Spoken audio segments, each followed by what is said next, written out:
நிறைய பேர் எங்ககிட்ட ஃப்ரீக்வெண்ட்டாக கேட்டுட்ருக்கிற ஒரு கண்டிஷனுங்க. நடக்கும்போதெல்லாம் நீ ஜாயின்ஸில் சவுண்டு வர்ற மாதிரி இருக்குது. படக்க படக்குன்னு சவுண்டு வருது. இந்த பேஷண்ட்ஸ் எப்படி சொல்லுவாங்கன்னா, காலை மடித்து எடுத்து வச்சு மாடிப்படி ஏறினா இறங்கினாலாம் சவுண்டு வர்ற மாதிரி இருக்குது, நல்லாவே அந்த சவுண்டை ஃபீல் பண்ண முடியுதுன்னு சொல்லுவாங்க. 2 கால்கள்லையும் இருக்குது, இல்லது ஏதோ ஒரு காலில் ரைட்டில் மட்டும் அதிகமாக டிஸ்டர்ப் ஆகிட்ருக்குன்னு ஃபீல் பண்ணுவாங்க. ஸோ இந்த மாதிரி நடக்கும் போதெல்லாம் உங்களோட முழங்காலில் சவுண்டு வர்ற மாதிரி ஃபீல் பண்ணுறீங்க அப்படின்னா இந்த பாயிண்ட் ஹெல்ப்ஃபுல்லாக இருக்கும். லொக்கேஷன் பாருங்கள்.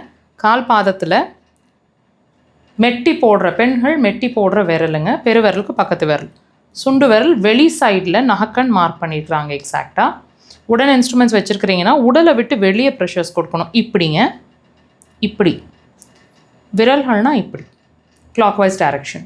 உங்களோட ப்ரெஷர் வந்து ஒரு ப்ரெஷர் அப்படிங்கிறது 15 to 20 செகண்ட்ஸ் வரைக்கும் நல்லா டைட்டாக ஹோல்ட் பண்ணி பிடிச்சிக்கோங்க.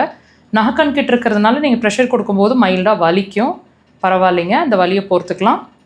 அப்போ தான் அது சரியாகும், நம்மளோட மெயின் பிரச்சனை சரியாகணும் இல்லைங்களா, கொஞ்சம் பொறுத்துக்கலாம். ப்ரெஷர் அப்படிங்கிறது நான் சொன்ன மாதிரி 15 to 20 செகண்ட்ஸ் வரைக்கும் ஒரு ப்ரெஷர். அந்த மாதிரி 3லேருந்து 5 முறை இது ஒரு செஷனாக இருக்கும். இது மாதிரி நீங்கள் 3லேருந்து 5 முறை விட்டு விட்டு ஒரு 5 minutes ஒன்ஸ் நீங்கள் கேப் கொடுத்து ப்ரெஷர் கொடுத்துட்டே வாங்க.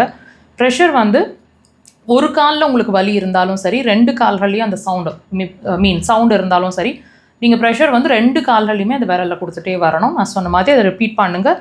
Minimum 3 days, maximum 10 days.